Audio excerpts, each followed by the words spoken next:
Managing Director of Kumovis today. Stefan will be speaking on point-of-care 3D printing during our virtual Global Summit, 3D Heals 2020 in June.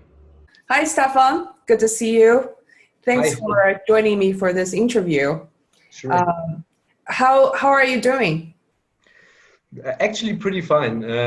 Yeah, so of course everything is a little bit crazy during these times, but we are still able to go to work. So with a small team, of course, most of the team is at home in home office, but we are able to keep our printers running and are not forced to stay at home the whole time. So that's the good side. But of course, the Corona crisis is facing us all. So I guess crazy times are coming, and yeah, we will see how it will be in a few weeks, a few months, whatever. And I just want to mention that you guys are located in Munich, Germany, right? Yes. So you want to tell us a little bit about your company? Sure, yeah. So we are a pretty young company. So we were funded in 2017. From background, we are all medical engineers. So we were studying at the University of Munich, at the Institute for Medical and Polymer Engineering here. So, and that was also the institute where we get to know each other. And started in 2015 with the idea of creating a 3D printing system for high performance polymers, because we knew all the high performance polymers, but just from injection molding, machining, and extrusion. And yeah, that time back, we didn't found any 3D printing machine would work capable of processing these materials in a good way. And that was the starting point. Mm-hmm. And yeah, then seed financing round in 2018. And yeah, now the team is around 15 people. So we are some people now. We're close to closing our Series A round, so that also will be some news in the coming weeks. Yeah, and we are on the market with our machine since last year, the first serial machine from Kumovis, and yeah, we're very happy to have really good partners and good customers, renowned medical companies, big medical companies, so it's really interesting to work with them and also to work with hospitals, what is happening more and more here in Germany. And yeah, we see it during this crisis. It's good if you have point of care machines, so that you're not completely dependent on supply chains, all this kind of stuff. Yeah, so yeah, that's in a just small. Sorry? So you know Hannah, right? Hannah, our community manager in Munich. Did you guys study together in the same university? We not really. So we she was in another university at the FABS Institute, where we got to know her. But funny that you're speaking of her. I met her last Saturday when I was running in the park, and I saw her. So we had a quick call. Well, that's good. Good to know that she's doing well. Well, the reason I mentioned that is in 2000, I believe at the end of 2017, I actually visited Munich, and I loved Munich. I always loved Munich. Mm-hmm. And I visited quite a few companies there, but also I think I met one of your, I guess, coworker, or I don't know if Alex is a co-founder. But back then, you weren't really a real company back then. Yeah, yeah. So it's very exciting to see ever since you guys were in infancy, and now it's growing and expanding. Yeah, that's true. That, I guess back in 2017, we were still located at the university. So it was like in the shift from research project to really a commercial company. That was also a very exciting time. Yeah, but different challenges back then. Yeah. So, but right, you met Alex there. Yeah, and so Stefan, your background is actually in material science, right? That was your... That's true. That's true. Yeah, so I studied medical engineering with a strong focus on materials, and started my PhD at the institute. Another different technology what we're using now. So my studies was about photopolymers for digital light processing. Mm-hmm. And I always had a strong focus on how material process is interacting with tissue, bones, or biological things. And did a lot of optimization of materials, of processes, but yeah, at the beginning we had the idea to go also with photopolymers into the body. That was an initial starting point, but pretty soon I saw that will not work. Too many leachables.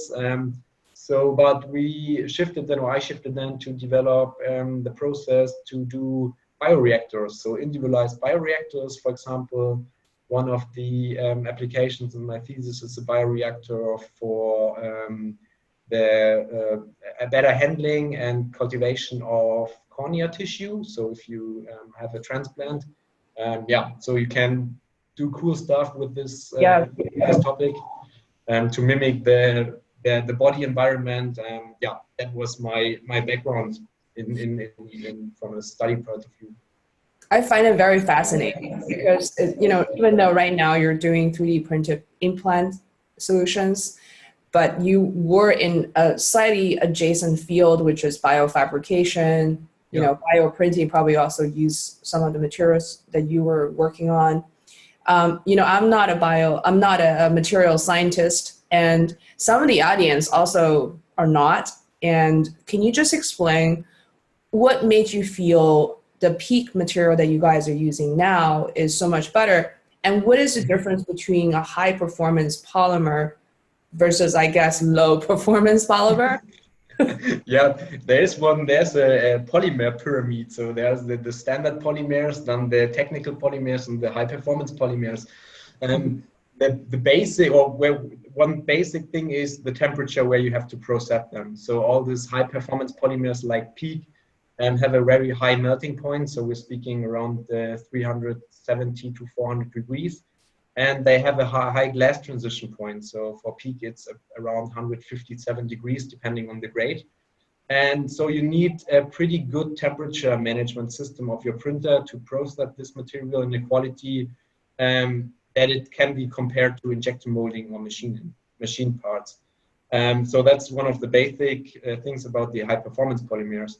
And what PEEK is, or what makes PEEK so special, is the excellent biocompatibility of it. So it's used for medical devices, implants for years. So it's proven, it's in the market, it's certified. Surgeons and medical device manufacturers know that material and work with that material.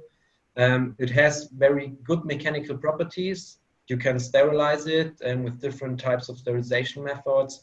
And it's had a good resistance against chemics. Everything is pretty sounding good about PEEK. Also the fact that you're pretty close to the mechanics of the human bone. So if you compare it, for example, to titanium, so most implants, it's titanium and it's PEEK. We are way better in the mimicking the mechanical properties of the bone, for example, with PEEKs than with titanium. But besides all these advantages, it also has, of course, some disadvantages. So it's not the one super material that can everything. The disadvantage, if you compare to titanium, is the osseointegration. So on the titanium surface, cells will adhere, will grow. On the PEEK surface, not. So that's because the material is hydrophobic. So we want a hydrophilic surface for better cell adhesion. That is what a PEEK by itself does not have. I see. Yeah, but that can be solved. So we are working then with different coating technologies or post-processing methods to achieve this. And yeah, we already could show a proof of concept that we can print really cool porous structures and then do a post-processing. And if you then drop the implant in a liquid, you can really see how the whole liquid is going through the implant, so we can realize the nutrition transport through the implant, and we can optimize it for bone ingrowth. So, but all these facts make it very, very good for implants.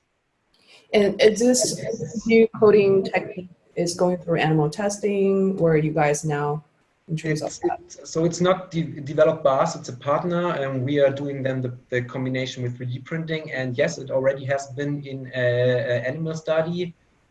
Was compared to titanium, and it really performed very, very good. And the company who is doing it also achieved his 13485 certification, so we can use it now for first trials. We're actually having one animal study in the lower jaw reconstruction where we using it already. So I hope we can launch or present the first result within this year's. So yeah, we don't know where at the moment because there are no fairs and conferences, but we will find a way. Yeah, and so you mentioned that the first one of the applications is the jaw, the CMF application. Yes. That's non-weight bearing. Do you think that this same implant can be produced, for hip or knee, some weight bearing joints as well? So when it comes to load bearings, the most load bearing application at the moment is in the spinal area. So spinal cages, fusion devices. Here we have strong forces and also screwing forces. In hip and knee, it's not really used yet a lot. So there are some first trials to use it for knee implants, but so it's not common here. It's in the hip and knee, we have a combination out of titanium and PE, for example. But sure, the material properties itself probably would be useful for that, but it's something we have still to develop. I see. So, when I'm looking at Kumovis, it looks like your main product is the machine that can process this particular peak polymer. And you put this machine in all the hospitals to achieve the point of care. But when we're actually, in your written interview, you're telling me that we're not really 100% there yet. So you want to tell us why we're still so far away from it? Yeah, there are some limiting factors. So when it comes to POC in the hospital, it's at the beginning, it's always, of course, the material question I would say we have solved so far. The things we're working now with the clinics is usability. So we don't want that surgeons or people who are working in the hospital, I would say, not waste their time standing on the machine. So it must be really easy.